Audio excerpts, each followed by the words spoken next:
Hey guys, it's Cal here from KR Sabers, and in today's video we're going to be going through how to install the new Verso FX Lightsaber soundboard with a NeoPixel setup into one of our flagship hilts.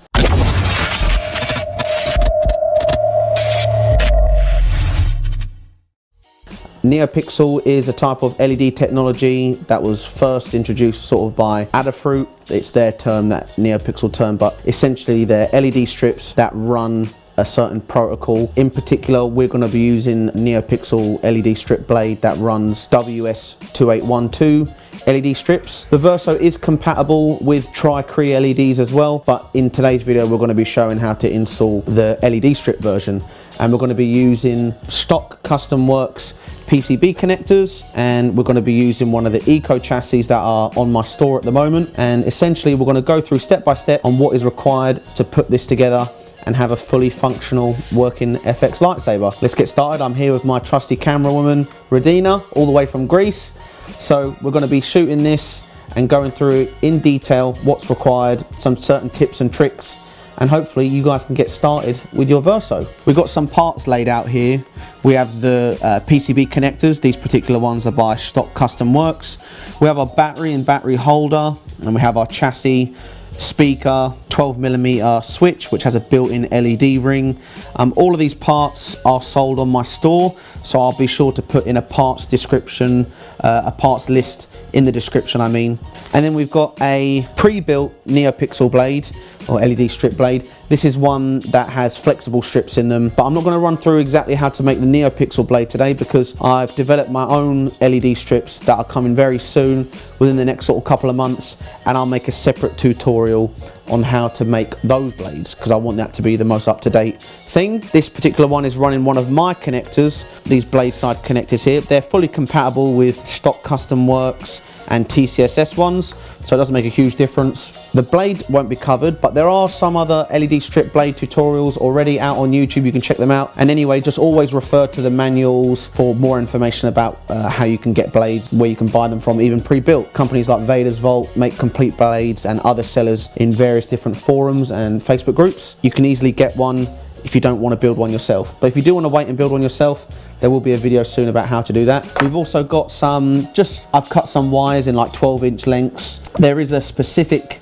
gauge wire chart in the manual for the Verso, so you want to be making sure that when you're reading through the manual and making sure that you're following all of the steps involved with regard to soldering it together. So it's a good idea to print out the manual, have it with you, and sort of follow the guide as I'm showing in the video, how I'm demonstrating how I'm doing soldering and things like that. So there is a very useful wire chart to buy wires. Again, the wires are sold on my store, so you can choose what gauge you want. And we've also got some heat shrink which we can use to protect the wires if we do need to splice them for any reason. I've just got some common sizes here. With regards to tooling, we've got my soldering iron, which is a 2-in-1 soldering iron, so it has a SMD rework station on there as well. We've also got some other tools, just like some tweezers, some pliers, some wire cutters, wire strippers. We also have some flux and a copper sponge for cleaning the soldering iron. We have some solder wire. These are helping hands tools, which are really useful for holding things in place whilst you want to solder them. We've got some PCB cleaner, so if you are using flux, you need to be making sure that you're cleaning the flux after you're done with it. This is the one that I use by WD-40, so shout out to WD-40. We've got a multimeter, which is an essential tool for checking things or diagnosing problems with the circuits. For example, if you want to make sure that the board's getting enough power, you can measure how much voltage is coming in. If you want to make sure that the right amount of current is going through, etc., this is a good thing to use, good tool to use on how to make sure that your board isn't running into any problems if it's not behaving correctly. So with that, we've also got our toothbrush to help cleaning with the flux. So with that, let's get started. First thing that we're going to do, we're going to start by wiring the connectors. So I like to sort of work from the top down. So we'll grab these, we'll go through how to solder this. If we get the soldering iron on, when I'm soldering the connectors, I like to do it at about sort of 480, which is the maximum that my iron goes to, only because the solder flows a little bit better, because I won't put flux on the back of these when I'm wiring them. I made this little jig. So when you buy these connectors, they come with a PCB, a press PCB, you can see it's sort of written in there, and that just helps to keep the pins aligned when you're soldering them. So because they're longer pins, they might wander as you're soldering them if you don't have some sort of guide.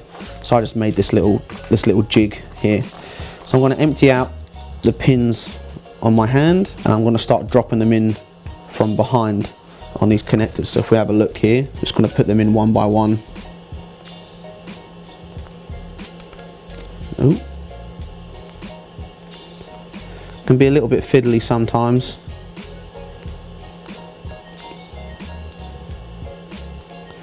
Drop these in, and this is a good thing to do just whilst your iron is heating up, or heating up, not heating. Okay, we just want to make sure they're all pushed down as well and they're all flat, and you can use that press PCB as well to push down on these pins. Okay, so they all seem to be nice and flat, they're all in there. There's 11 pins in each kit, and then I'm just going to pop it in this little jig of mine. It doesn't matter if you don't have a little jig like this, you can always just use a little mini vise, a hobby vise, and you can hold the PCB in here when you're doing it. Just clamp it tight, it makes no difference really. Now, one thing that's important when you're soldering, you do need to extract the fumes. I have a fume extractor here. Now, because I'm shooting the video, I'm not going to be turning it on because it will interfere with the microphone and interfere with the sound. So I'm just going to have to breathe in these toxins for the sake of the video. And if I don't make it, I blame you guys. Only joking. So we're up to about 470 now, so we can pretty much start. So I'll get my solder. My solder has a little bit of lead in it. It just tends to flow a little bit better. It is flux core as well, but it has a small percentage of lead. Because I'm doing this just for myself, I'm not too concerned about that. So we'll clean the iron with this copper, and we'll start tinning the back of these pads. So what I like to do is I just hold on to one of the pins and I just sort of preheat it a little bit, and then I'll slowly just feed the solder in, and you'll see it will start to flow straight away, and we let go. So that's one of them pre-tinned already, and we'll just continue. I kind of work from the inside out.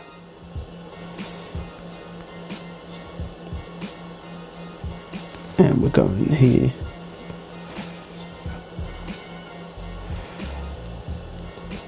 Let's finish the rest of these. Hopefully you guys can see what's going on here.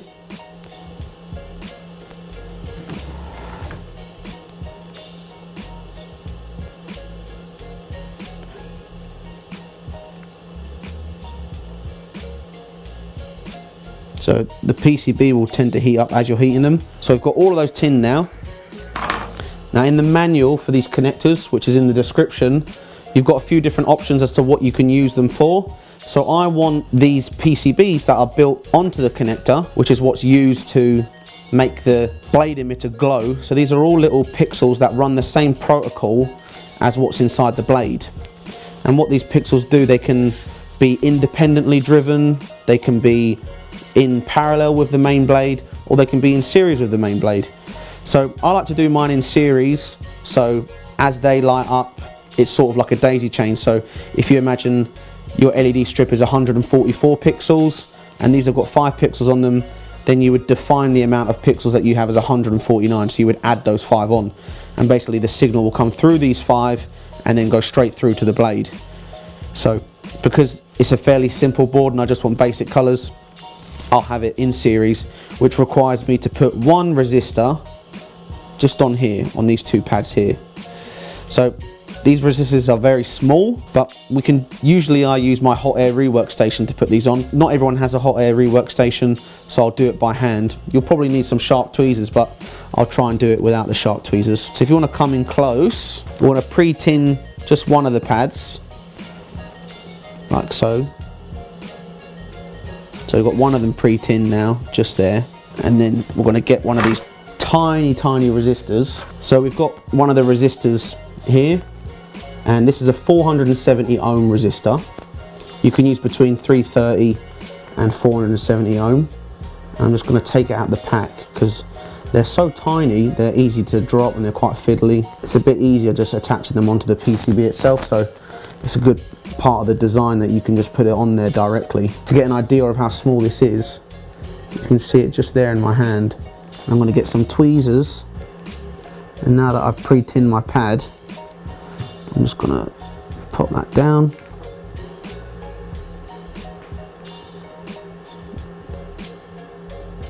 So I just want to show you guys that you can do it without any sort of hot air rework station.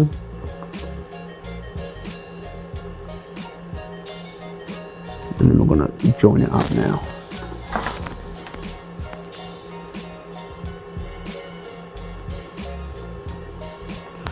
So that's one side of it tinned down, which is good. And what I like to do is, just so the other side flows a bit better, I'll just get some flux. I use Fry's Power Flow Flux. I've always used this since I first started. I'll just get a little bit on the end of here. You want to make sure that the lid's on all the time. I'll put a link to that in the description as well. And I'll just quickly put some just over the resistor, and I'll tin the other pad. Make sure that you don't tin the same pad because it will move again. And I'll just tin this one. So you see it flows a bit better when there's some flux on there.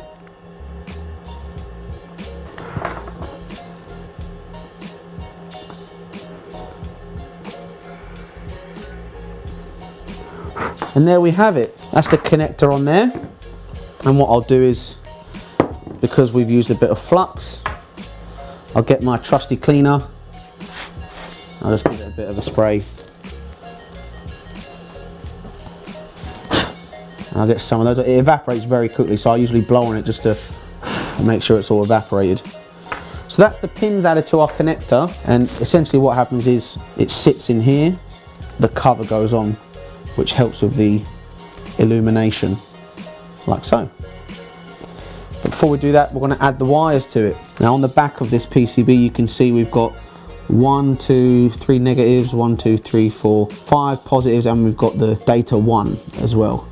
Now if you have a look at the manual, we only need to use data 1, we don't need to use data 2. For the Verso we need 3 negatives going towards the board, and we'll use 2 positives to help split the current a little bit going towards the board as well, which will be probably just added to the positive of the battery pack, or the battery holder I mean, because it's got a nice big pad and you can just join all the wires up there. So now that we've soldered all the pins, because we're going to be wiring it in series, we're just going to solder the data line to data 2.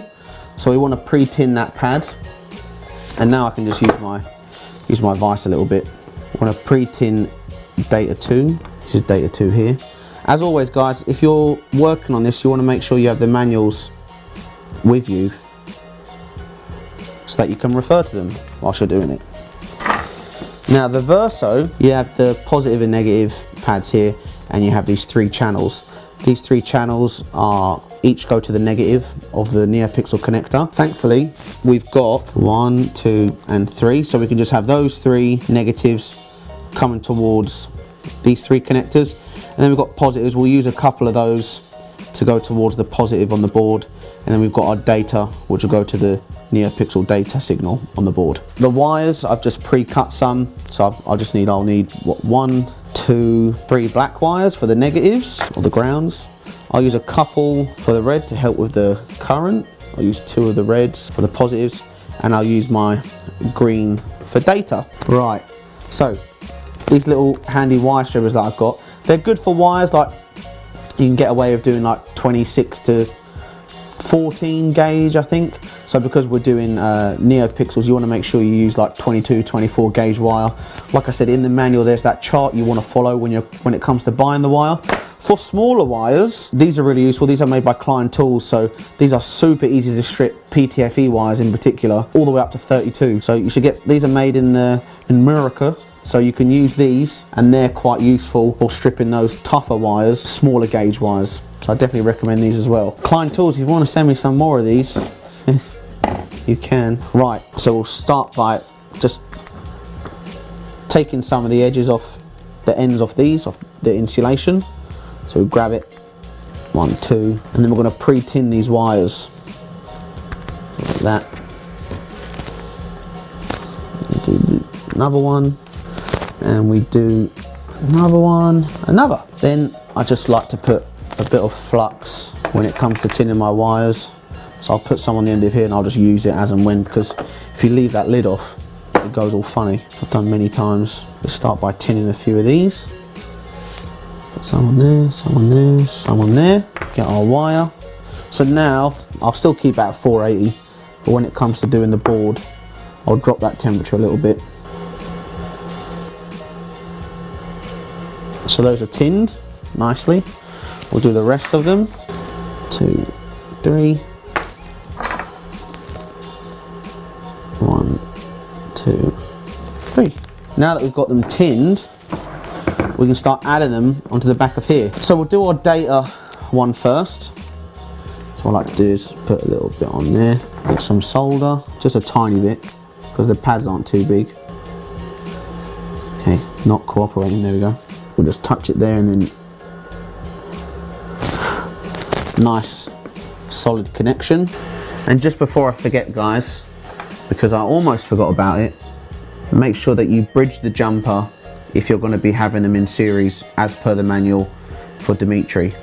And I'll continue soldering these wires now. And then we've got a couple positives. I'll probably use that one. It's another tiny bit of flux. There we go, that's nicer. I like the joints to be quite nice onto the back, nice blobs of solder. Probably don't need to use flux. I just do sometimes to make sure. See the way if I don't use flux, I get a little peak on the solder. But if I use just a bit of flux on there, and then I do it again, see how you get like a nice blob of solder on there. Then we've got our 3 negatives. So we've got one here. That's one. And we've got another one here.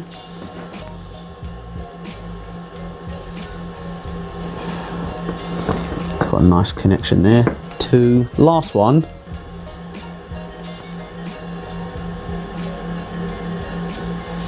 There we go. So we've got all the wires to the connectors done. Now I'm going to drop the temperature on the soldering iron to about 375, something like that. And we'll give this a quick clean. Not residual solder, sorry, residual flux. There we go. And that is our connector. And sometimes what I like to do is I'll get a bit of heat shrink. I'll get a little bit of heat shrink and I'll just form the wires so that they're kind of running straight.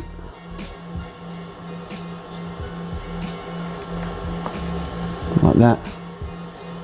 Because we want it to go down the center of the lightsaber hilt. And I just use my hot air rework station just to shrink that heat shrink. And there we go. Now, on these connectors, they're made in panels, the PCBs, and there's these little burrs that you can see that will interfere with the holder. So if I try to put this in the holder now,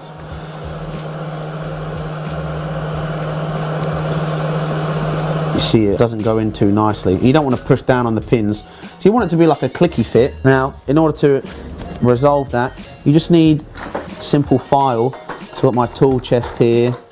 One that just has a flat edge. I've got just a triangular one here. And I'll just slowly remove that burr. So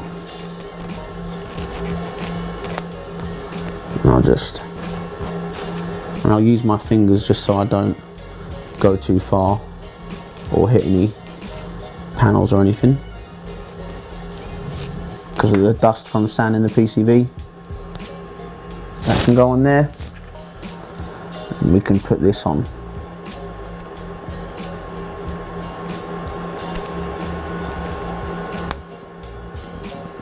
And it's in there nicely. See how it's clicked in? And we've got the pins out there, and this will help diffuse the light for the connector. So that is the connection system to the blade, in particular the stock Custom Works one.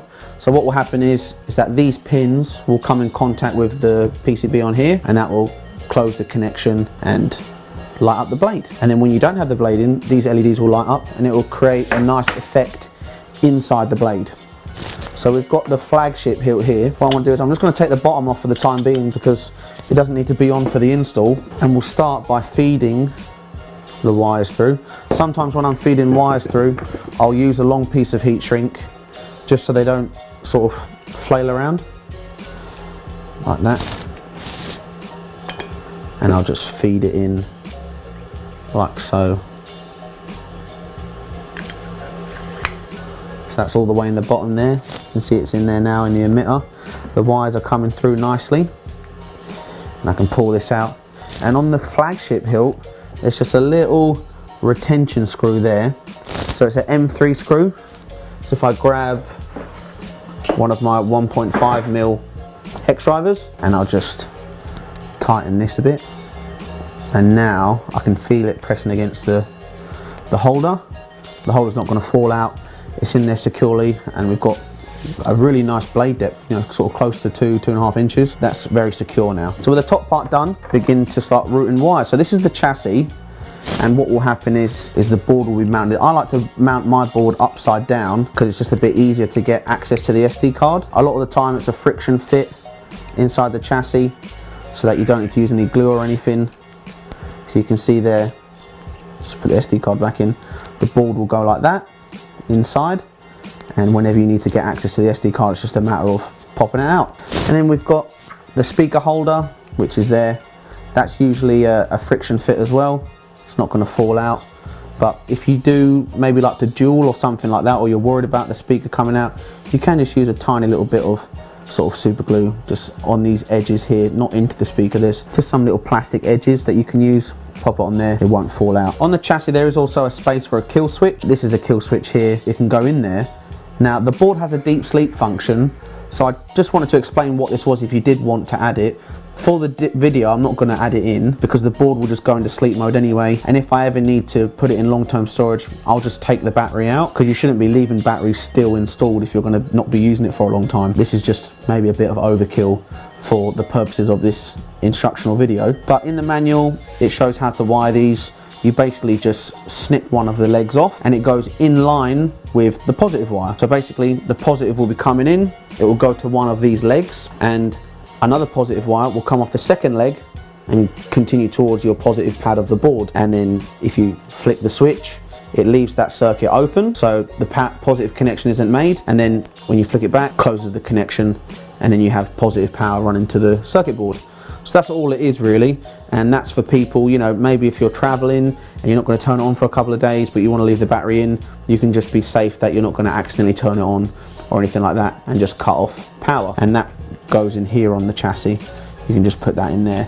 And sometimes if you find that the fit is a little bit too tight on these chassis, instead of actually sanding down the part, I have a little trick. So I set my hot air rework station to about like 150, 155, and I'll just warm this area because it will start to make the plastic become a bit pliable.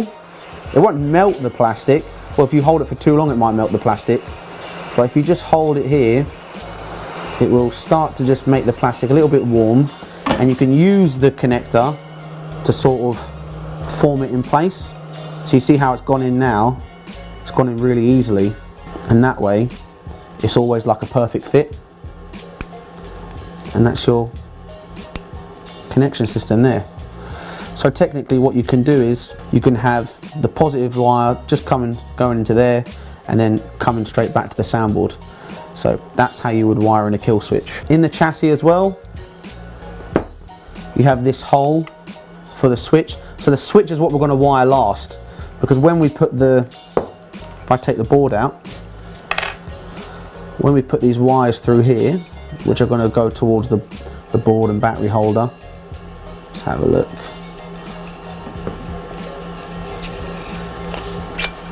That slides on there, nice friction fit, and the button is what locks it in place. So you'll have your button wires coming out, and that's what you'll wire last. And you can just use a tiny little drop of super glue or something to hold that button in place for your install. But usually it's a bit of a friction fit. So if I show you an example, you can see it's quite a tight fit. And then you would just, you know, you can use like a little rubber mallet or something to tap that in place when it's done, and it will hold the chassis in place, and it will hold the button in place. So right now I can't even get it out. I've got the button out, and we'll wire this last. So what we can do is we can begin to make some of the connections to the board, but it's probably better to start adding the other parts and connect to the board last. So what we'll do is we'll start by preparing the battery holder. Now the battery holder has these little tabs on them, This particular battery holder is designed for button top batteries. So there's a small slot which helps with reverse polarity so that you don't put the battery in the wrong way. You have a little slot here and you have a leaf spring back here, and these batteries can go in like that. So we want to take these tabs off because they interfere with the chassis. So I just grab one with a plier, rock it back and forth, and that's it, that's one gone. You see, nice clean break, and again, back and forth till that one comes off. And we've got those tabs off. We also want to cut these nubs off because we want the battery holder to sit flat. So I like to get a sharp Stanley knife with a fresh blade and just cut that one off, nice and smooth. Be careful when you're using blades. That one's flown away, and I'll just make sure it's nice and flat.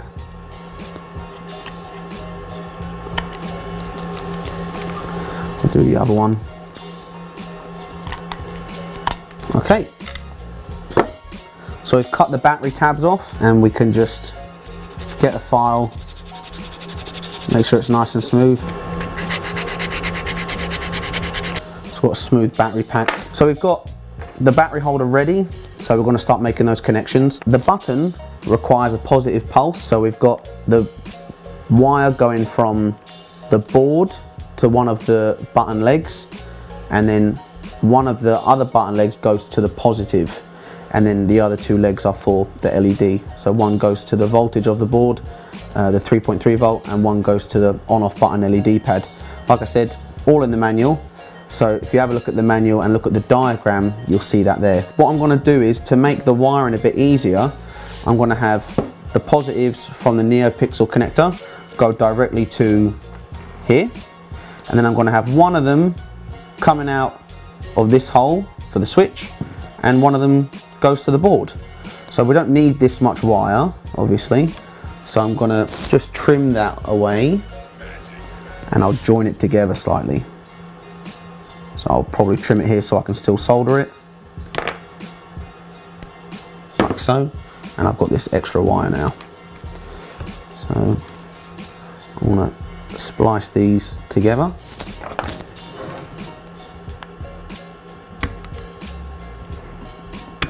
I'm going to join these together. I'll turn this, make it a bit easier. Okay. And then I want two more wires. One going to the button LED, not the button LED, the button, sorry. And one going to the board for the positive. I'll twist these together. And then we can sort of join all four here. I just wanted them to be flat so they wouldn't bulge out too much. And we'll tin these so they hold together. So we've got that tin now. So these are all together. We want one of them to go back in for the switch.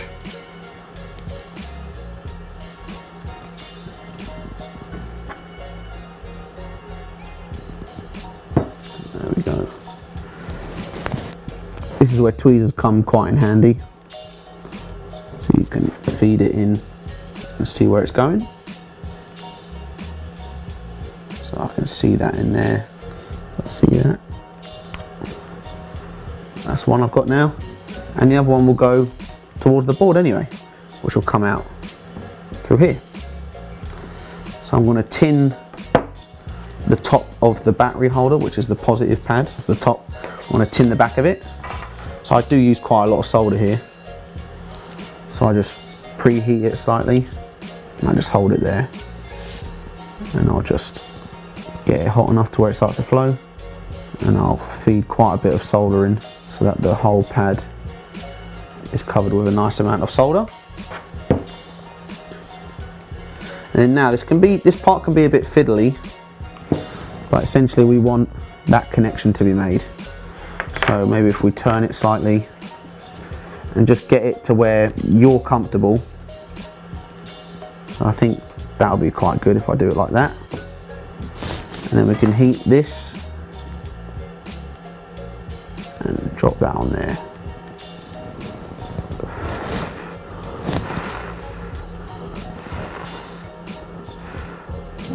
So now all those wires are connected to the positive of the battery holder. Now the negative of the battery holder, if we check the manual, I've just got the manual on my phone. Negative of the battery holder just goes directly to the negative of the pad in this instance. So I'm going to get another black wire that I've got. I'm going to strip this,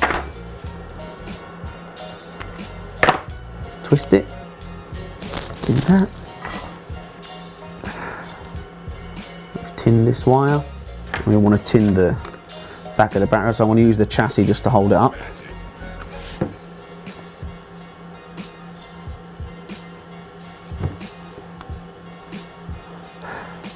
So that's tinned, and we want the wire coming down from it, like so. So we'll get this nice and hot and stick that on there. There we go. So now the connections to the battery have been made, so we can start putting the battery holder in.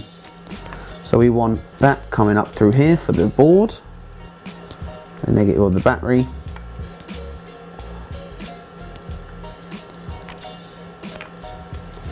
Now the battery is going to be a nice snug fit, so we want to make sure it's in that notch so that it doesn't interfere with how the chassis goes in. Remember, the chassis has a bit of a flex because it's plastic. Let's make sure that that's right. We don't want to nip this wire.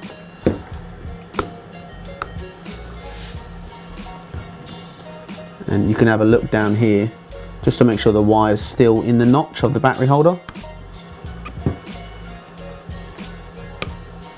And there we go. So the wires for the battery are in place, wires for the switch, the wires for the rest of the board are all there. And we're almost there, guys. Now, because these are quite long and they're sort of flailing around, we can trim them because we don't need that much. So I'm going to trim them just to be a little bit more manageable. There we go. Same for the switch, doesn't need to be that long, and so on. So we're almost there really. We've just got the speaker to do now and the switch, and then we're good to go. For the speaker, they can be quite delicate sometimes, so you want to be careful. Now I like to add the wires first. The speaker diaphragms are magnetic, and I'm quite lucky in that this is curved, and it's a good way to sort of hold my speaker when I'm wiring to it, because the pull isn't that much, the magnetic pull, but it just sort of keeps the speaker still, because these can be very, very delicate. So I'm going to take 2 yellow wires for the speaker, and we'll go from there. So we'll tin these.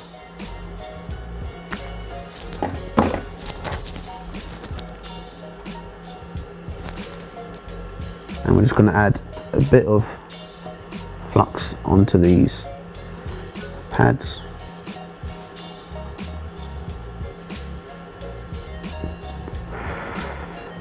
So is that connection done? We'll be quick with this one as well. I tap it sort of, just so I don't heat up too much. And that connection's done. And that's the speaker. And what I like to do is I just make sure that that's clean, and I'll twist these a little bit just to give it some wire relief. Twist these a little bit. Obviously the wires are a bit long at the moment, but better to be longer so you can shorten them than not long enough. You can just sort of do it like that after a while, once you get a good grip. I mean, that's pretty long already, to be honest. Trim that. And there's a little space in the top of the chassis for the speaker. So speaker's in place now. We know that the wires only come up to about there roughly. So we can trim them down to make it a bit neater. And we can start by doing the switch.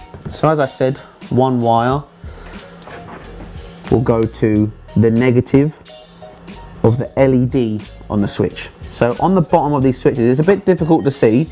You've got a positive and a negative. That doesn't mean positive and negative of the switch mechanism, it means the positive and negative of the LED. So you want to make sure that you don't mix those up, because the ones that don't have the positive or negative symbol, that's where one of these red wires go, and the other one goes to the board. So on the board, you'll see that one wire comes from here. It goes to one of the terminals on the switch, and then that terminal goes to the positive. So this positive on the hilt that we left out there, it's going to come to one of these, and then the next one is going to go to that pad there.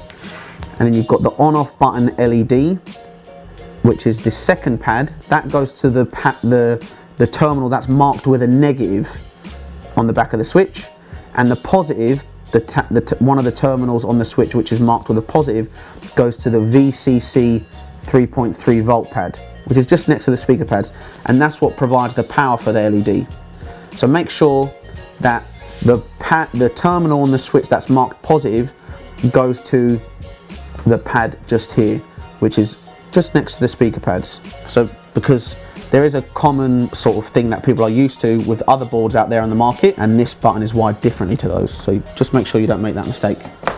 Like I said, always read the manual. One thing that's really useful for me when I'm looking at the manuals, I draw the diagram out even though it's there for me, because I find that if I'm copying it and drawing it at the same time, it sort of sticks in my head a little bit more. That's what I used to do at first anyway. I would always just look at the manual and draw my own one, whether it was in PowerPoint or something like that, just to have my own sort of understanding of the manual. Okay, so now we want to do these switches. Now, I like to have them so the wires are coming at 90 degrees. So I'll trim them and then I don't have to use any heat shrink. So I'll cut this down, I'll cut them down really short. This one I'll cut down really short. Flew somewhere. So that one flew somewhere. You can insert window crash sound. Do that and do that. Now, I'm not sure, can you pick this up on camera, Radina? Can you see? These, you've got a positive mark in there, and you've got a negative mark in there. So this is positive of the LED, negative of the LED. So that one goes to the pad that I said was next to the speaker for the positive of the LED, and that one is for the negative of it, and then these two are used for the switch. So one pad comes from the board to here, the next one goes to that red wire that we left out. So we'll start by adding the other wires. If I look closely, I've got a positive here, which I'll use as orange probably. I think orange is a good colour. And we'll tin these pads slightly.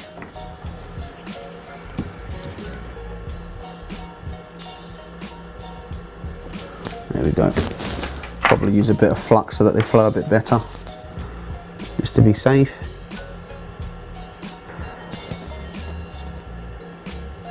So they're nice and tin now. I'll just tidy this one up a bit.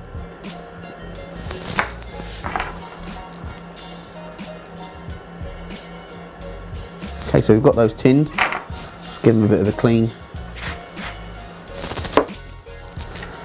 Toothbrush that hand. Don't use the same one for your teeth. And we'll add this on. So I'll make that orange, the positive of the LED inside the switch. So you see what I mean about getting it 90 degree, the wire. Obviously we can't put any heat shrink on that because it's so short. Then directly opposite we've got the negative of it, which I will make, I'll make it white because the LED inside that switch is white.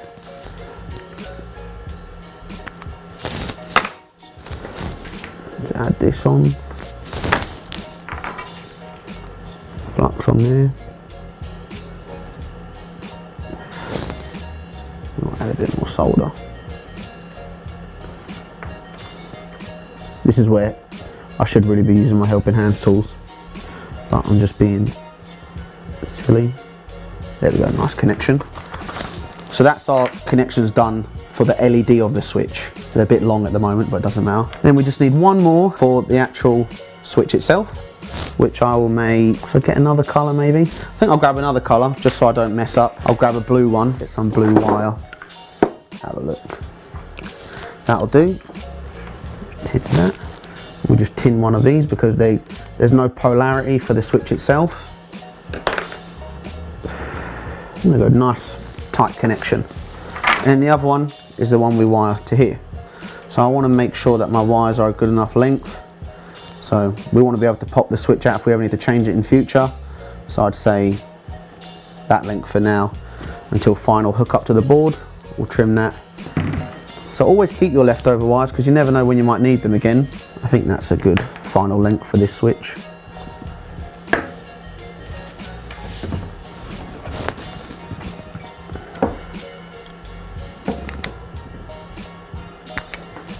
There's that. We'll tin this wire.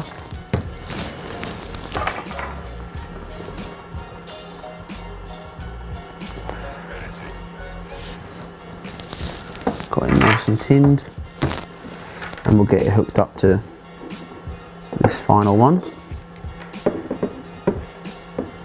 Like I said, helping hands is where this is really useful. I don't want to block the camera view too much. So let's get this in place. Come on. There we go. Should be able to get that. We're almost there. Yeah, we should be able to get that. Okay, let's try this. Yeah, that'll get it. So, got the switch hooked up now. That's all of the components wired. So this is a nice, exciting part. I want to feed these through this gap here, which might be a bit tricky, but we can try the little heat shrink trick. So what I'm going to do is I'm just going to pry the battery holder up a bit, because it'll be easier to get them then when they come out through the bottom. So that is all our wires now, guys, all in there, and I'll give this a little twirl just to hold the wires together, and I'm going to leave it just sticking out a little bit before I do the final thing, just in case I need to pull it out again for whatever reason. Okay, this is where the exciting part is. So I'm going to start hooking the board up. What I like to do sometimes is, because I want the wires to run underneath, I will tin the wires, pop them through, and then solder the top. So that's usually something that I do to get it so the wires are nicely routed underneath. Okay, so we want the 3 black wires for the NeoPixel and the data for the NeoPixel. That's the switch. Those 3 are the switches. So the switches are going on this side down here, on this side here. So they're going to be over there. So we probably need to trim them maybe that long. That long will do.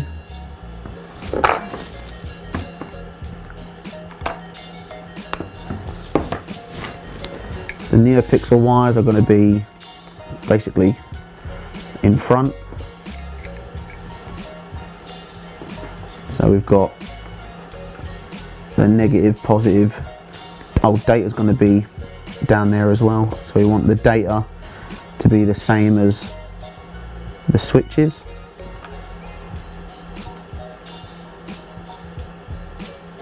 Oh, I almost cut one at the same time. Yeah, be careful. Yeah, these are the NeoPixel. NeoPixel and NeoPixel negatives and the positive. That's what I was trying to say. Got there in the end. I'll make them about that long because they're going to be spread out a little bit. Speaker is down the very bottom, which will be around here, the bottom of these pads. Then we have the white for the negative of the LED switch, which is on here. Then we have the negative of the board, which is going to be around here somewhere. So I'll make it that long. Okay, so we've trimmed some of the wires now, and we're going to start hooking up the switch. I think we'll do first. So we made the white the negative of the LED of the switch. So we'll start with that one. We'll tin that with our soldering iron. In fact, we might as well tin them all at once. So we've got the positive of the LED of the switch, which was orange, and then we had the first part of the switch itself, which was blue. So we've got these three wires. Oh, let's tin these.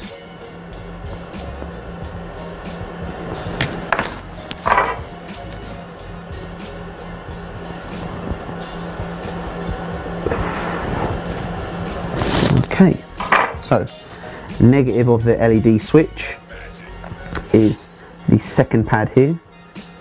Like I said, guys, always refer to the manual. The blue's the first one. So we've got those. Now we'll just do 2 at a time, just to be safe.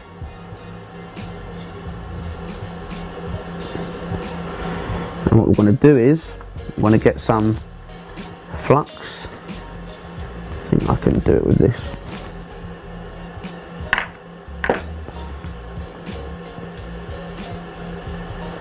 Just on those pads, and we're just going to do 1 and 2. We'll put a bit more solder on that one.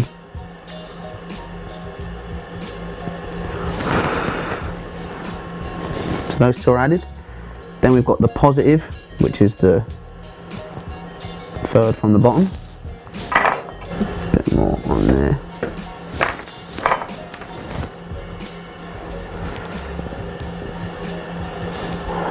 Put a bit more solder on that so we get a nice blob. So our button is connected now, which is great. Then we've got our speakers. So, well, speaker. Let's tin these.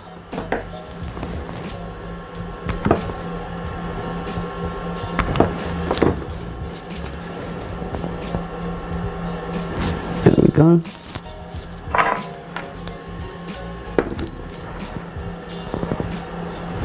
And those 2 go at the bottom. So we'll do it in a way that we can get to them fairly easily. So they're poking through now. And put some flux on top of the wires. So literally, now that we've got it set up, it's just about hooking up the wires as per the manual. So you can look at your diagram and just say, yep, that goes there, that goes here. And it's easy peasy. Get these nice peaks of solder. So we'll do our NeoPixel stuff now, because those are these 3 channels. Oh, we'll do our data, we might as well do the data, which is the one just next to the 4th one up. So we'll trim that.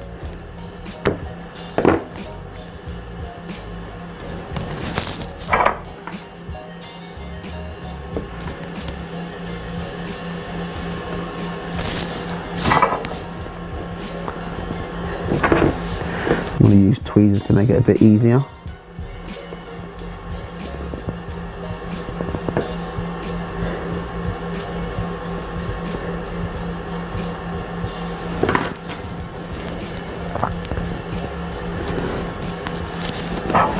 I'm going to clean the board after this, guys, of all the flux.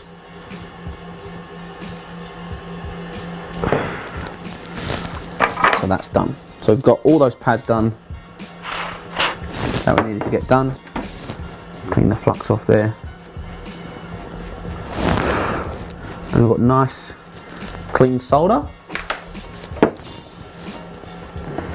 Now let's do the 3 NeoPixels. I'm just going to put the board, clip it in for a little bit so it's out of the way. Oh, I took those with them.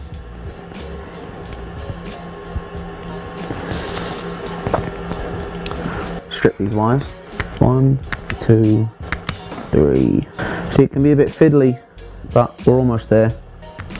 Alright, I'm just obviously trying to get this done as efficiently as possible, but you know, you can sit down, put a podcast on, and just take it one step at a time. So we've done that.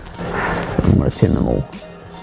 1, 2, 3, 4. And they're all nicely tinned. And we'll start hooking them up. So the pad closest to the edge is the positive.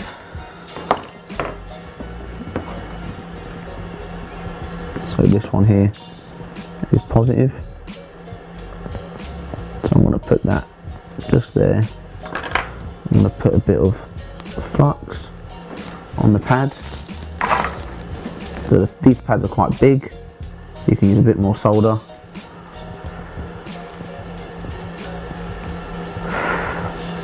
So that's the positive connected. I just want to maybe make that blob a little tidier. So I'll put a bit of flux on there. And I'll just give it a quick tap. So it's a nice tidy joint. And we're not going to hook the negative up just yet. We're going to do 1, 2 and 3. So those pads are there now. Those wires are through, sorry. I'll put a bit of flux on there. Again, we're going to clean all this off.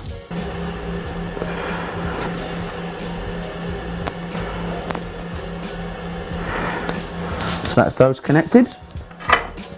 Quick spray.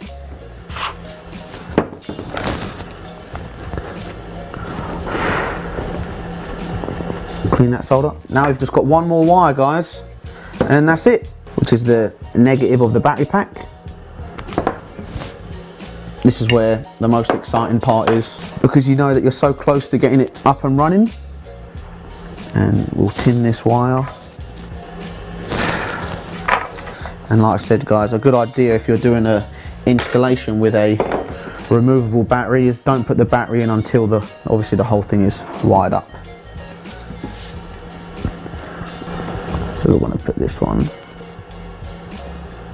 here.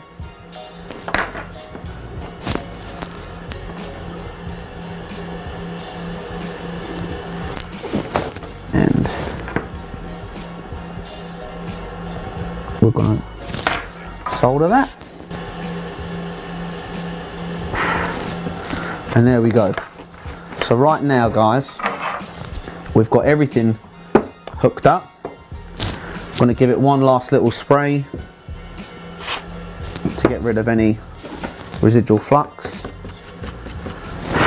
That's gone now. No flux on there. We don't want to push the switch in just yet, because obviously if everything we secure in place and there's something wrong, because you never know, I might have made a mistake along the way, which would be very annoying. We don't want to have to travel back and make loads of changes. So let's push the wires a little bit in there, and it should be a nice snug fit.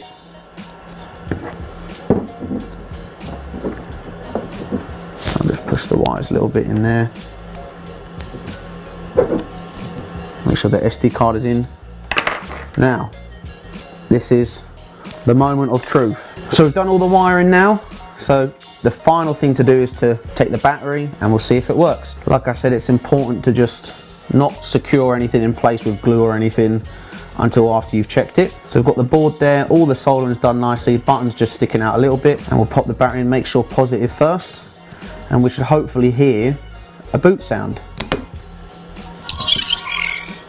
And there we go. LEDs flashing. We've got it'll sound a bit quiet because it's not resonating right now. So we should be able to change the colours. Green, blue, white. So now that that's secure, what we can do is we can push the button in all the way. So that's in there nice and secure now, it's not popping out. We can slide the bottom on. You see the sound gets a bit louder. Obviously all of these settings are adjustable. Smooth swing, changing colours with the button, and then what we'll do is we'll put a NeoPixel blade in. So you want to slide the blade in, make sure it's in there nicely, tighten it up. Moment of truth. There we go.